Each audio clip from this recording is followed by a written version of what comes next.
You're listening to a 3CR podcast created in the studios of independent community radio station 3CR in Melbourne, Australia. For more information, go to allthews.3cr.org.au. Evil minds that plot destruction, sorcerer of death's construction. In the fields of bodies burning, as the war machine keeps turning. Death and hatred to mankind,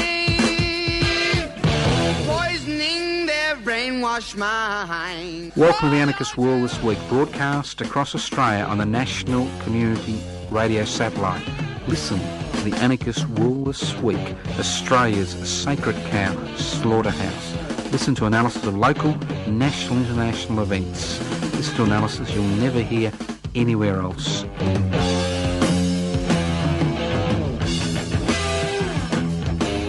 Welcome to the Anarchist World This Week, broadcast across Australia by the Community Radio Network. This program is streaming live on 3cr.org.au. The program is podcast. You can access the podcast by going to 3cr.org.au. The program is also repeated on community radio station 3CR at 5 a.m. on Friday.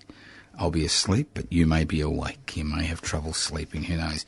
Wonder what anarchism is all about? Simple, simple, simple. You don't need a PhD at some prestigious sandstone university somewhere in Australia.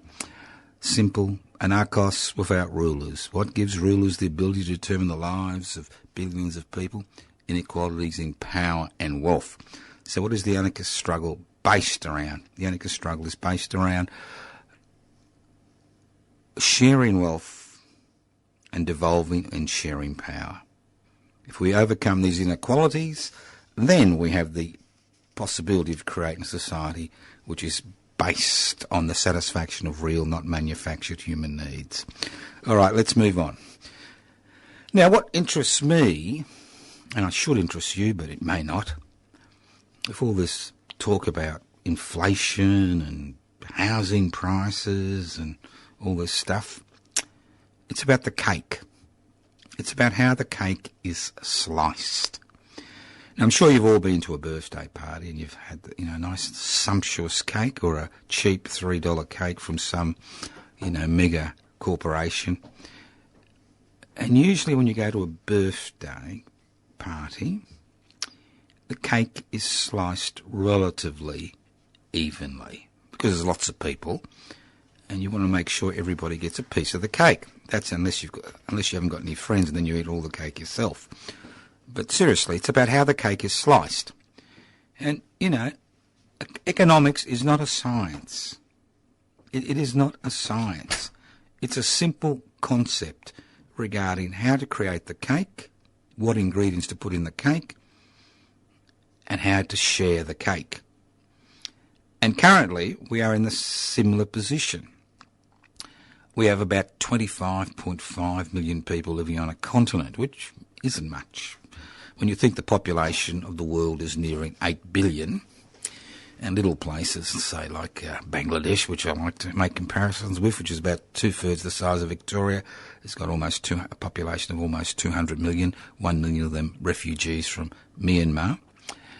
And obviously the cake there is a bit small. But in Australia, the cake is huge. It is huge.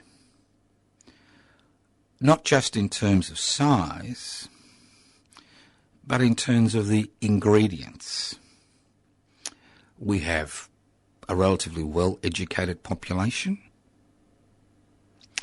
We have extraordinary amount of natural resources. We have a very small population. But unfortunately, we seem to have the ills of the world.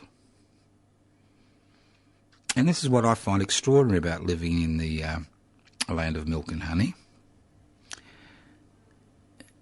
Not that there's much milk and honey these days, for some. the extraordinary thing is that although we live in a land of plenty, and irrespective of how you look at it, and I know a lot of people say the population is too high. Obviously, I don't agree with that. I mean, this country could support a lot more people. I'm not talking about growth for growth's sake, but if push comes to shove and people need to live somewhere, this country could support a lot more people because of the resources we have. So the dilemma is how the cake is sliced. And it's very simple. When you look at Australian society as a whole, you'll find that 1%, usually people on social security benefits, 1% of the cake is owned by 40% of the population. That's correct. Now, I'm sure if there are 100 people at a party and 40 people were given 1% of the cake, there'd be a bit of a kerfuffle. But in 21st century Australia, we seem to accept it. Now, the other thing is that about 1% have access to about 35% of the cake. So once again, at this birthday party of 100 people, one person gets 35% of the cake. 40 people get 1% of the cake, and the rest share it. Extraordinary, isn't it? So why is the cake sliced in this way? It's not because we don't have the resources to provide for everybody's basic human needs. It's not as if we don't have the infrastructure to divide the cake. Well, the problem is that we believe in voodoo economics. And my apologies to any voodoo practitioners out there, because actually comparing capitalist economics to the voodoo beliefs and practices, I think, is a little bit cruel as far as the voodoo practitioners are concerned, because capitalist economics is an exceptionally fascinating way of ensuring that inequality continues to exist ad nauseum. I know a lot of people, when they look at the Hindu religion, think about the way that those religious beliefs have been developed and created over the last 5,000 years, where you have this structural inequality in the religious belief. Well, capitalist economics is very similar in terms of the way it enshrines inequality within its DNA. Because capitalist economics is based on the concept of private investment for private profit. And if you don't make a profit in a capitalist society, you go under, basically. You disappear.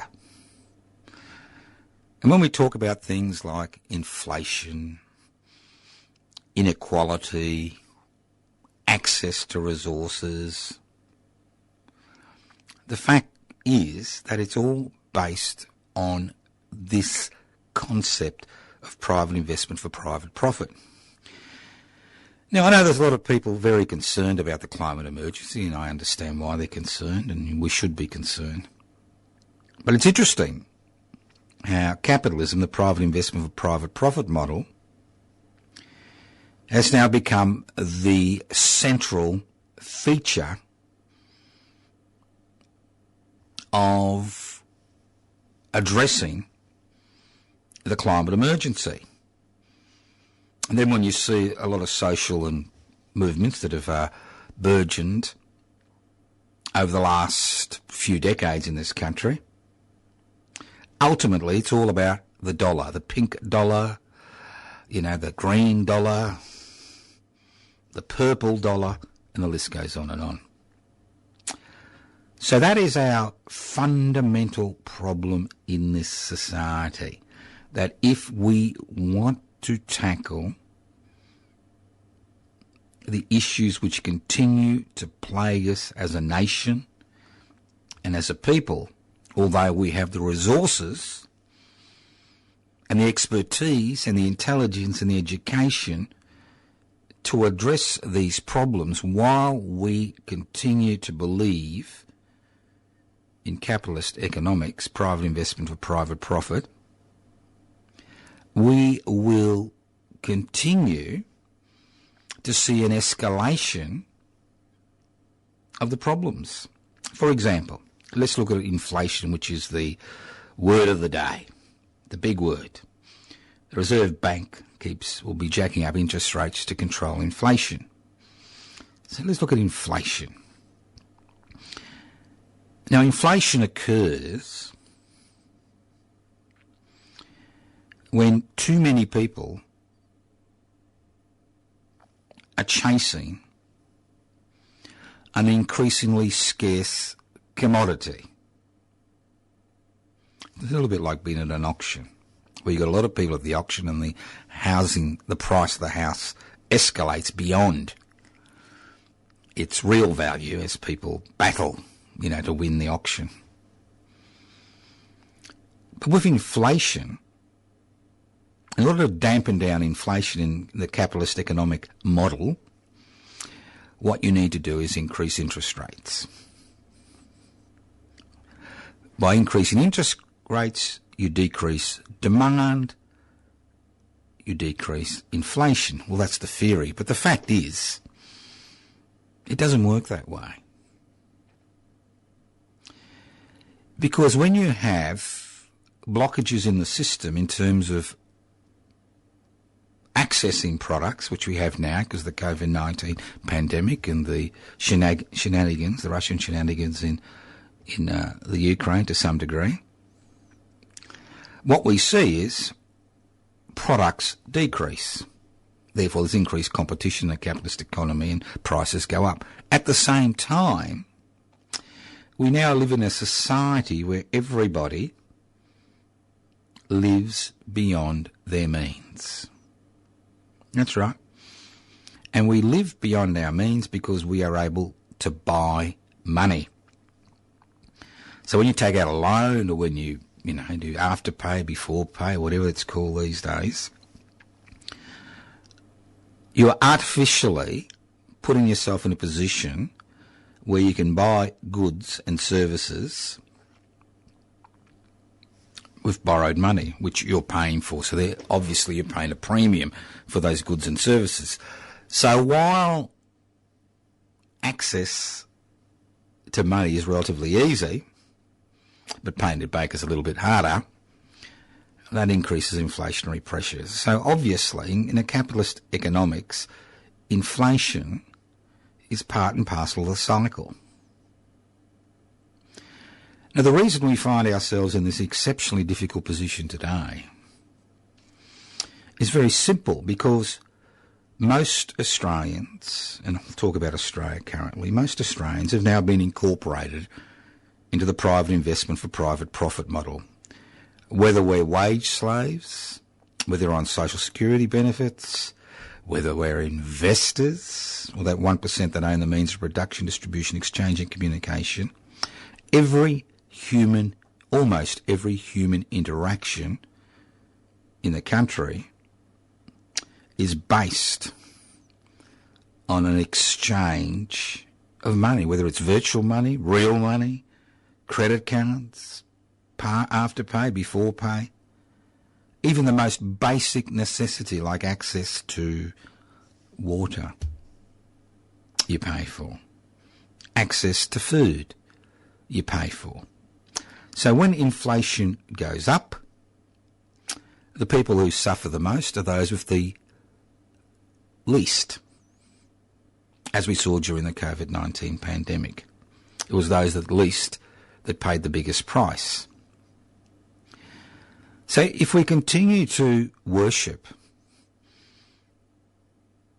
at the foot of Mammon, we will continue to be plagued by increasing inequality, because the big change between the 20th century and the 21st century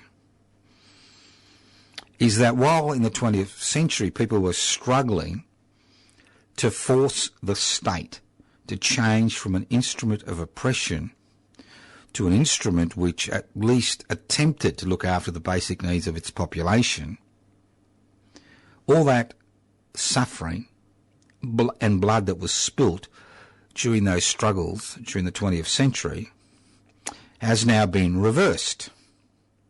And it hasn't been reversed through war, but it's been reversed through a change in psychology of the population, who now, and I'd say at least 95%, who now think that the only way forward is to become part of the private investment for private profit, shenanigans, believe it or not. So that's the situation we find ourselves in. Look, it's very easy to criticise. It's very easy.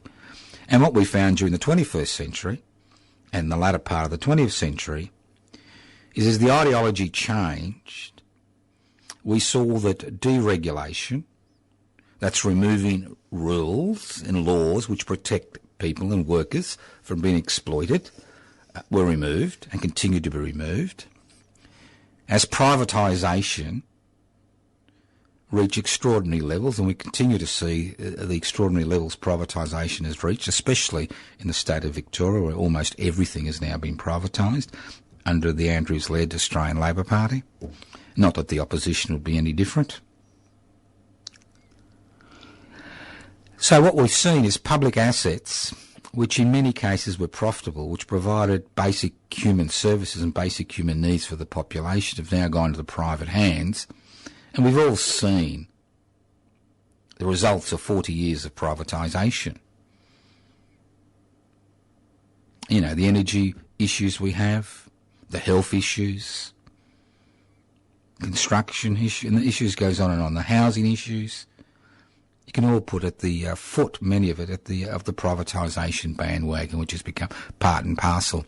We had this concept that everything that's publicly owned is bad, anything that is privately owned is good, so let's get rid of the public assets, let's get rid of this source of income for the estate, and let's put it into the private sector. The more profitable the public enterprise, the greater the clamour to privatise it. Then we have corporatisation, and we see corporatisation. Now, if you want to see corporatisation at its best, you come to Australia. Now, even in the United States, the home of private investment for private profit, they have antitrust laws where if a particular corporation has more than a 30% monopoly on a particular facet of the economy, then they'll be forced to disinvest in that area. So there's a little bit of competition. And in many European countries, if you want to set up some corporate, brand to compete against small business, you can't, because there are laws which have gone through their particular parliamentary systems or their particular state system which protects small business from unfair competition. But in Australia, we don't have any of that. We have 3 or 4 large corporations dominate almost every aspect of our existence. And I'm not talking about publicly owned facilities. I'm talking about privately owned facilities, whether it's healthcare, whether it's food distribution, whether it's food sales, whether it's a simple thing like going to a general practice. 40% of general practices now in Australia are privately run, privately owned, are now run by 4 to 5 large companies. One particular company has over 2,000 general practices across the country. And when you think there are only 25,000 general practitioners in the country, you begin to understand the pressure they can exert on the system. And when you look at the ancillary health cares, things like radiology, pathology, you'll see 3 or 4 large corporations dominating it. You look at healthcare, you look at preschool education, every aspect of our economy is now dominated by handfuls of corporations. And then we have the old globalisation chestnut, you know. What you do is you find the lowest wage country where they've got no trade unions, no protection. You send your stuff offshore, have it manufactured offshore for a fraction of the cost and bring it back and make a handy profit. So obviously, during the last 40 years, we have seen 2 things occur, 2 very important things. And the first one is growing inequality. Growing inequality in this country, in the land of milk and honey. And the second thing we've seen is the domination of the parliamentary agenda by that small section of society that owns the means of production, distribution, exchange and communication. Obviously, now that the Liberal National Coalition is out of power and federal level, we will see reforms come into play. Reforms like the removal of the Australian Building Commission, which had extraordinary powers and where unequal laws were applied to people in the construction industry compared to the rest of the society. Now, obviously, we're supposed to be all equal under the law in this society. Obviously, we're not. If you haven't got the money to access the law, well, then you've got a problem. But we're supposed to be equal before the law. But when you have laws, as we saw with the intervention on Aboriginal communities, you know, almost 2 decades ago, and as we saw with the building construction CFMEU, you can actually see that the reforms are possible. Then there'll be reforms regarding refugees, asylum seekers. I'm sure there'll be all these reforms which will eventually be pushed through Parliament, and there'll be reforms regarding, you know, coal industry, green capitalism, the list goes on and on. But ultimately, when we look at the parliamentary agenda at the state and federal level, especially the federal level, we are not seeing legislation placed before Parliament which addresses issues of basic human need like healthcare, food security, education, recreation, and the list goes on and on. There are no major reforms because these major reforms cost. And when you have a taxation system which rewards those with the most, then there is never any resources available to deal with the basic human needs of people in this country. And that's the stumbling block. That's the huge stumbling block before us as a people. That unless we are willing to be involved in campaigns and activities and parliamentary action and whatever it takes in order to change that deregulation, privatisation, globalisation, corporatisation agenda, which is so dominant in our society, our ability to satisfy basic human needs, although we live in a resource-rich country with an educated population, will never occur. You listen to The Anarchist World this week, broadcast across Australia via the Community Radio Network. My name's Joseph Toscano. I'm hosting today's program. Look, if you're interested, you can go to Facebook pages, Joseph Toscano, Toscano for the Public, web pages, anarchistmedia.org, PIBC, PIB, Public Interest Before Corporate Interest.net, PIBCI.net, YouTube, Public Interest Before Corporate Interest. The list goes on and on and on. It's not actually about accessing things. The struggle is really about doing things in order to create change. Now, a lot of people say to you, well, Joe, you've been around a long time. And I agree. And I say, why aren't you jaded? You know, why haven't you thrown your hat in the ring and just walked away? And I know many people who've walked away saying it's all too hard. See, but the key is that we need to remember that we are the people we've been waiting for. If you're waiting for your parliamentarian, your local religious guru or minister or whatever, you know, your friends down the road, your trade union to do something, it's not going to happen, because we are the people we've been waiting for. Change is initiated by us.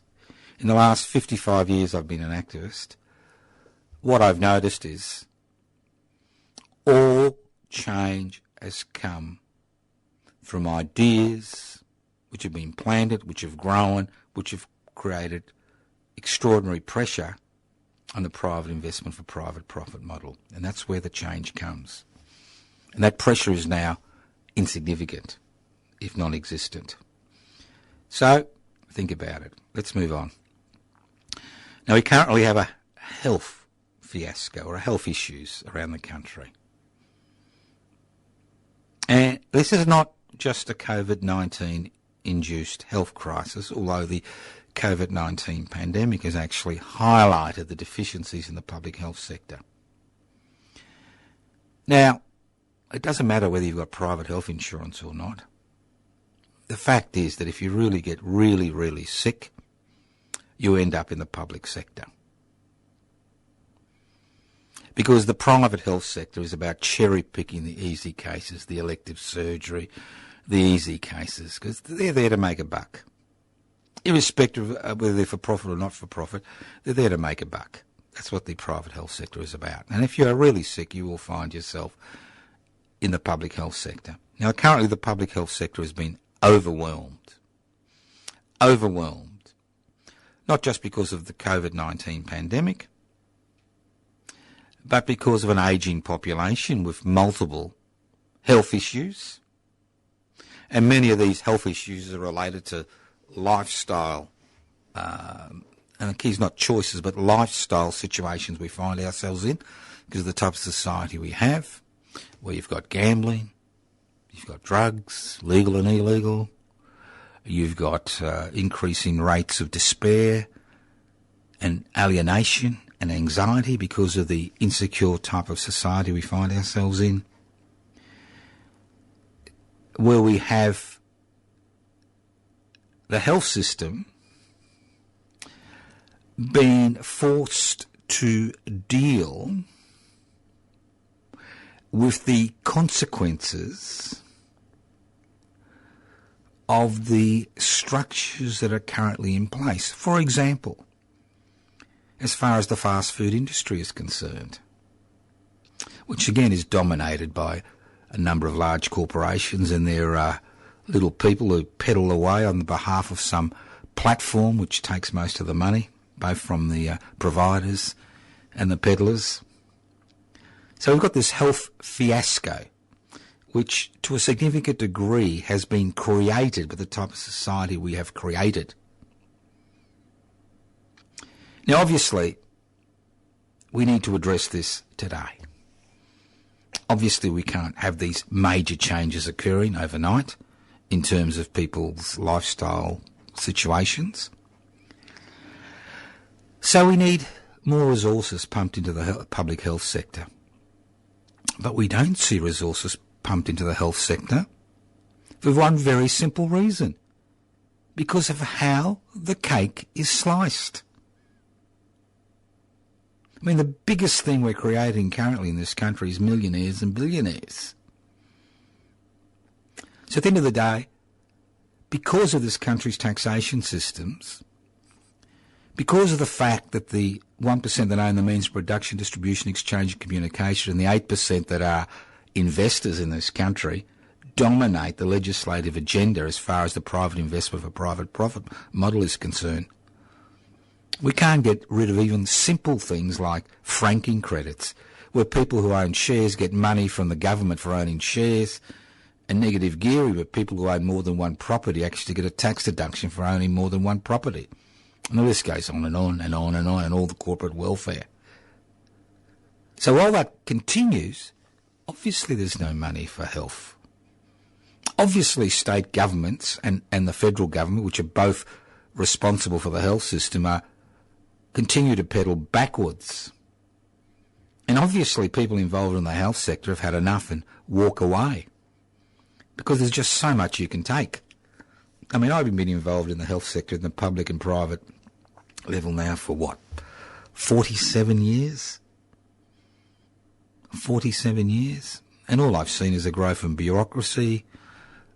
It's just horrendous, the situation. I mean, I'm not at liberty to describe certain situations I found myself in because some of these will end up in court cases, I know. But the thing is that the system is failing us. And it's not failing us because of the people in the system. It's not failing us because there aren't enough people in the system, although we've tended, as far as the healthcare system is concerned, to bring fully trained people from overseas into this country, refusing to, teach people here because it's cheaper to bring somebody who's fully qualified from overseas than actually train somebody in this country. So it's not about blaming individuals, but it is about blaming each and every one of us for allowing this fiasco to continue. Because ultimately, we're responsible. Because the pressure that we can place on those who exercise power, both in the parliamentary sector and in the extra-parliamentary sector, in the boardrooms of national and transnational corporations, it's us who are responsible for this situation. Because we think democracy, rule of the people, by the people, for the people, is something, that you do every 3 to 4 years when you cast a ballot. We think that you don't need to do anything in between except complain. As I keep saying, I know a lot of people are unhappy about this, and I don't care. Most Australians these days are carping, complaining consumers. We don't see ourselves as citizens with a stake in this country's future, with a stake in how this country should move forward. We just see ourselves as, consumers, and that's what they want us to believe. I mean, a lot of the legislation, if you interact with a government department, you're just a fucking customer. You're a customer. You're not a citizen or a permanent resident with rights. You're a customer.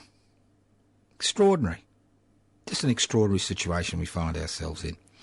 And we've allowed this to occur. Bread and circuses. Well, we don't have the bread, but we have the circuses. You're listening to the Anarchist World this week, broadcast across Australia via the Community Radio Network. Now, there are some funny things in the world. Obviously, there's a lot of horrible things, but there are some funny things. And I'm a little bit amused by the current controversy in the golfing world. I don't think I've spoken about golf on the Anarchist World this week for the last 4 decades. I may have, but I've forgotten. Now, there's an infamous Australian golfer. I think his name's Norman. Peter Norman, I think. I forgot. No, not Peter Norman. I've forgotten his name. Norman. He was a famous golfer in the 90s and he used to, make lots of money. He lives in the USA, like Mr. Murdoch these days. That's where they all live. And he's formed a nice association with the Saudi feudal princes. I'm not going to use the word royal. There's nothing royal about that, those scumbags. But the Saudi princes, who've got a problem. They've got a lot of money salted away from their monopoly on oil, but as the world moves from a fossil fuel economy to a green energy economy based on, capitalism, they got a problem. They need to divest themselves or expand their the way of making money. Now, they were going to go big on tourism, but who wants to go to Saudi Arabia unless you're a Muslim and you want to, do the Hajj, I mean, why would you go to Saudi Arabia for your holiday? If you are just in the Middle East, maybe you should go to Oman, a bit more interesting than Saudi Arabia. So they're looking for ways to invest their extraordinary amount of money they've made over the decades, courtesy of the support of the US of A and the State of Israel. So golf is the way forward. See, there's this golfing association. Now, there's a lot of money in golf. Prize money's pretty good, and there's been a lot of good Australian golfers, both women and men, who're making a buck on the golf circuit. But now we have a rival circuit, which has been headed by Mr. Norman. Poor old Mr. Smith, who recently won a big golfing tournament, I forgot, somewhere in England, in Australia, finds himself in the middle of this battleground where all these ace, in inverted commas, golfers are getting tens of millions of dollars to form a different association. Now, a good way that you can deal with the problem? It's very simple. Most of their money comes from television, not from people turning up on the golf course.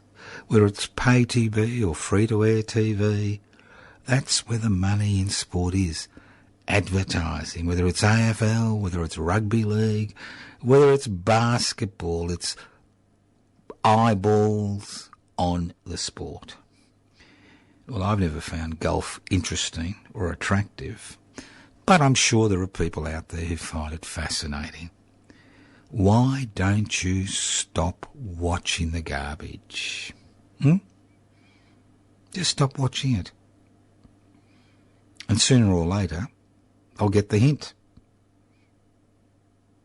Otherwise, all we're going to see is the development of gladiatorial contests which are manipulated and owned by private organisations like rugby league in this country. Everybody thinks it's a great sport. Well, it may be a great sport, but most of the rugby league franchises, and their franchises, are owned by corporations and private individuals, half of them by the Murdoch Empire. That's why they use their media outlet to promote it.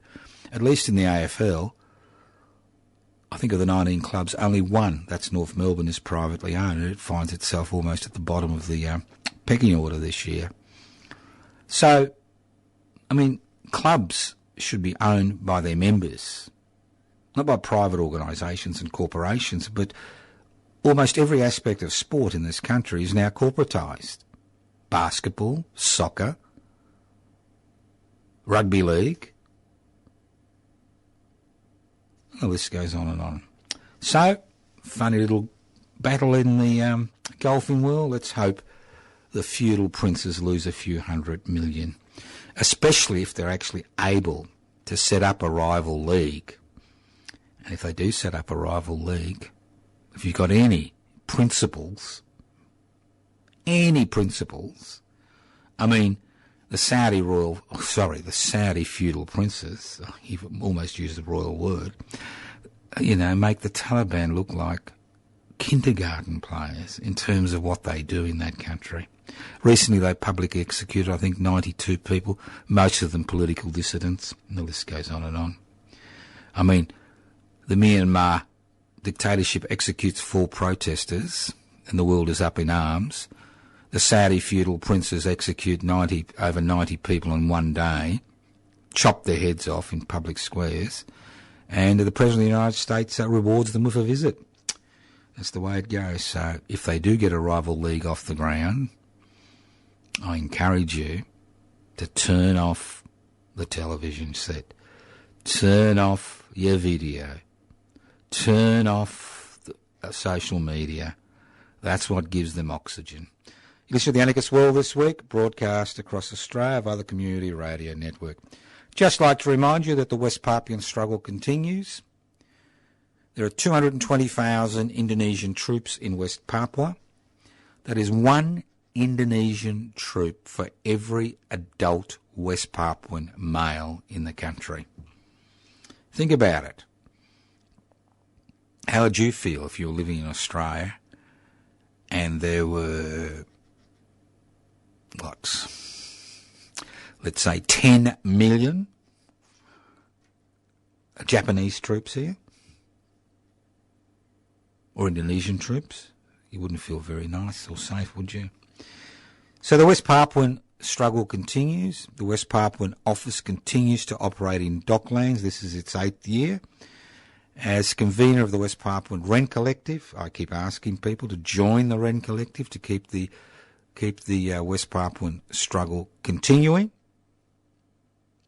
Our next gathering will be on September the 11th. That's Sunday, the September the 11th, at the West Papuan office, 838 Collins Street in Docklands. You just walk round to the back. Join us. Enjoy the afternoon. We've got special speakers. There'll be an auction of various donations which have been given to the West Papuan office. And it should be a great afternoon. But more importantly, it's about raising money to keep the office going. It's not just an office for Melbourne. It's not just an office for Australia. It's an office which coordinates activities for the resistance and the independence struggle. It joins West Papua with the rest of the world. It's a fundamental pivot in that struggle. And we in Melbourne, we have the honour, that's right, it is an honour, to actually keep that office going. And you'll notice that when I look at the people in the Rent Collective, and usually need about 70 to 80 people to keep the Rent Collective going. It's $30 a month, $1 a day, 1/5 of a cup of coffee a day. I look at them and it's people on old age pensions, people on disability support pensions, people on low wages. I don't see the Twiggy Forrests and the Gina Reinhardts of the world donating anything. I don't see any of their political parties donating anything. I don't actually see... it's just ordinary folk who keep that office afloat, who keep that struggle going in this country and overseas. And, people talk about atrocities in Burma or Myanmar. There are atrocities in Myanmar on a daily basis. People talk about the atrocities that the Russians are committing in the Ukraine. People talk about... They don't talk about the atrocities in Yemen, where the Saudi feudal princes, with their assistance from the United States and Israeli backers, are involved in a proxy war in Yemen, which has caused the deaths of tens of thousands of people over the last 3 to 4 years. And more importantly, we don't hear about the struggle in West Papua, that independent struggle that has been going on for over 60 years, where there's over 200,000 Indonesian troops, which I think is about 1/5 of the Indonesian armed forces, or even a quarter, based in this small place. It's just extraordinary. Extraordinary. We don't hear about it. It's not discussion. People get killed every day. People disappear. People are summarily executed. People are jailed for raising a flag, the West Papuan independence flag. But it's not an issue, is it, in Australia? It doesn't really matter, does it? It's only 67 kilometres off our shores, but we're happy to, assist the Ukrainians in their war against the Russians. But when it comes to West Papua, we don't even mention them. Listen to the Anarchist World this week, broadcast across Australia via the Community Radio Network. All right, let's move on. A little plot, or a little plan. Now, last week I spoke about Don Quixote and windmills and, sails in tatters and all that stuff. Now, look, if you think there's a revolution around the corner in Australia, there's no revolution around the corner, all right? It's not there. It's not going to happen. So when you look at the struggle to introduce anarchist principles, that's access to power and wealth, you need to be able to use every legal means available to you. And parliamentary elections at the local, state and federal level provide a mechanism via which to create some type of discussion regarding a change in policy direction. Now, the Victorian Parliament will have state elections at the end of the year. Sorry, at the end of November. And obviously the people are gearing up for these elections. Now, there are people who think the elections are a waste of time, and there are people who think they're not. And in terms of the type of policies that are introduced and how it helps or hinders people, obviously there are differences between political parties. Now, the Victorian Labor Party, under the leadership of Mr Daniel Andrews, who is a professional politician, who really hasn't had a job apart from being the member for Mulgrave and Premier now for over 25 years. Not Premier, but member for Mulgrave. The thing is, we've got these professionals who have embarked on this course of construction for construction's sake. And what we have is all these multinational corporations and locally based corporations in the construction industry who are making hay.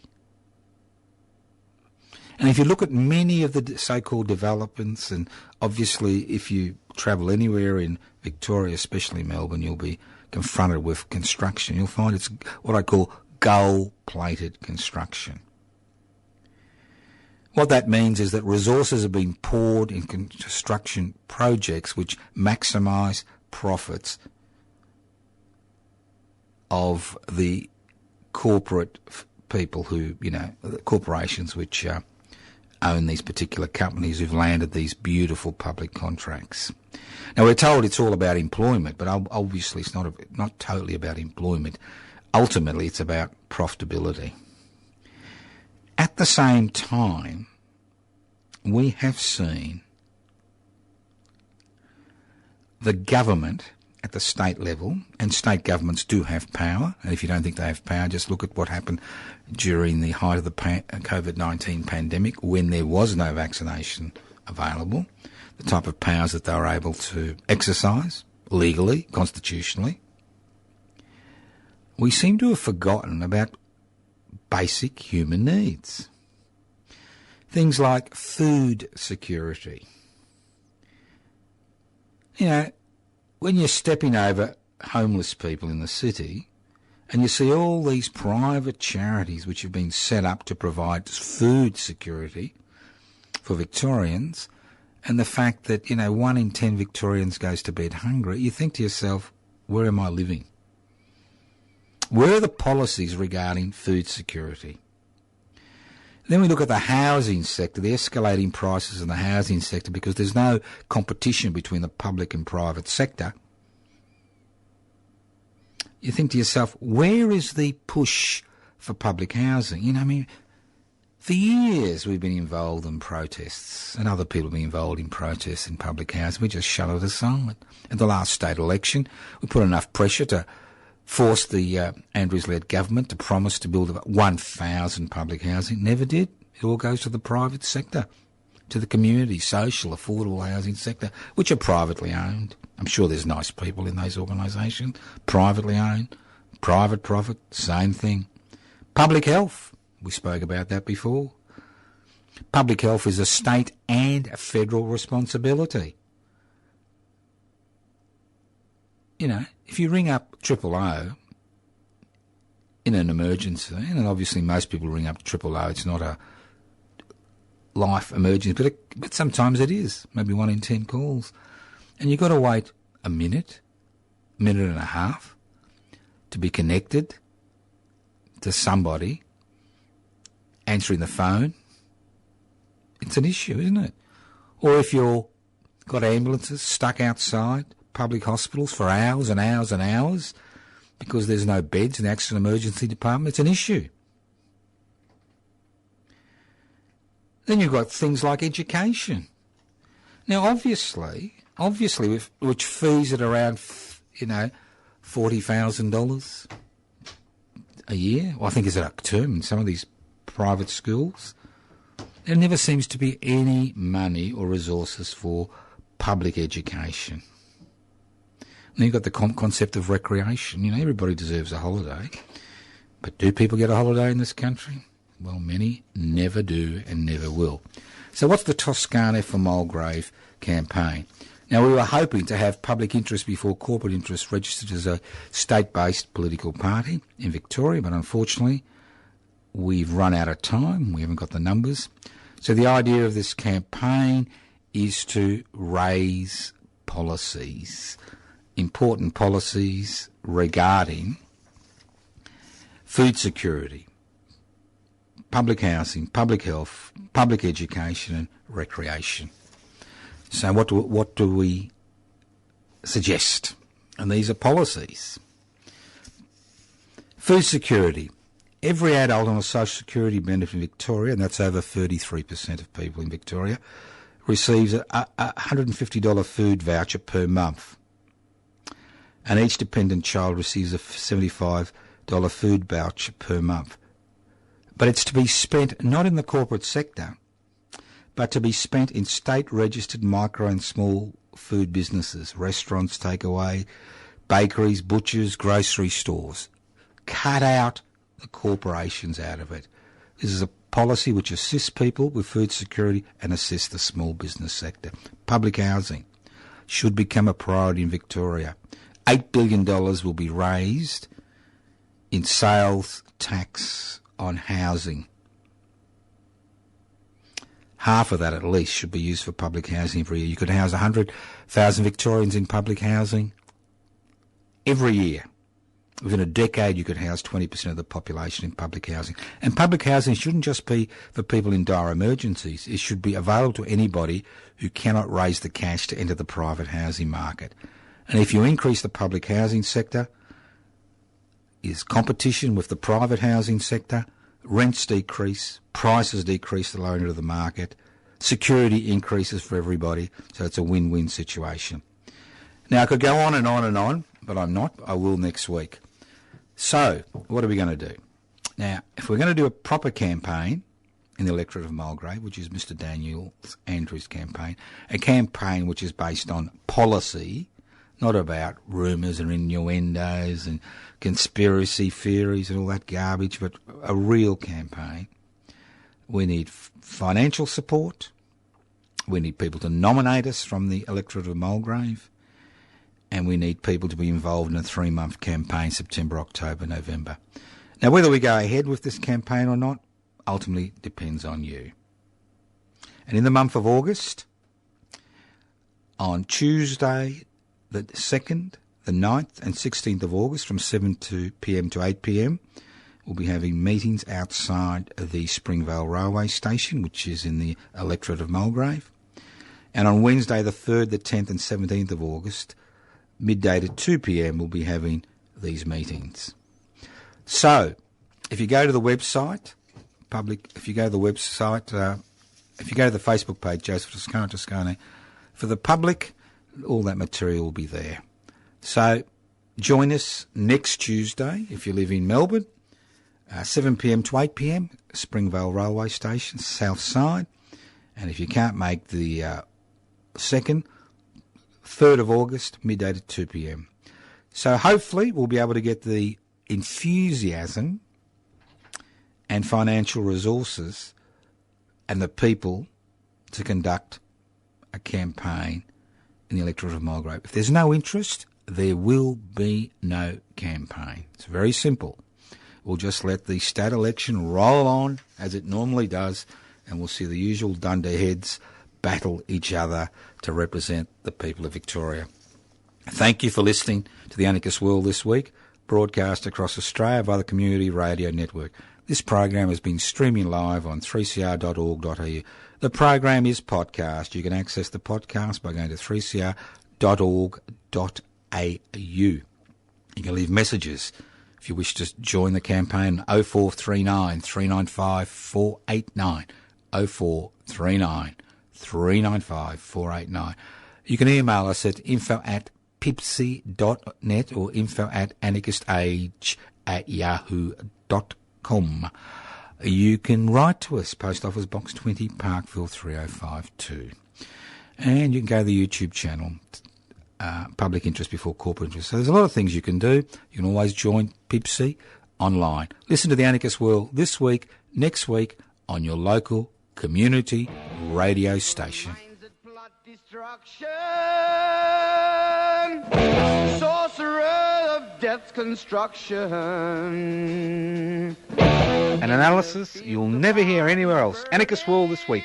Australia's sacred cow slaughterhouse. 10 a.m. every Wednesday. Listen to the Anarchist World this week for an up-to-date analysis of local, national and international events. You've been listening to a 3CR podcast produced in the studios of independent community radio station 3CR in Melbourne, Australia. For more information, go to allthews.3cr.org.au.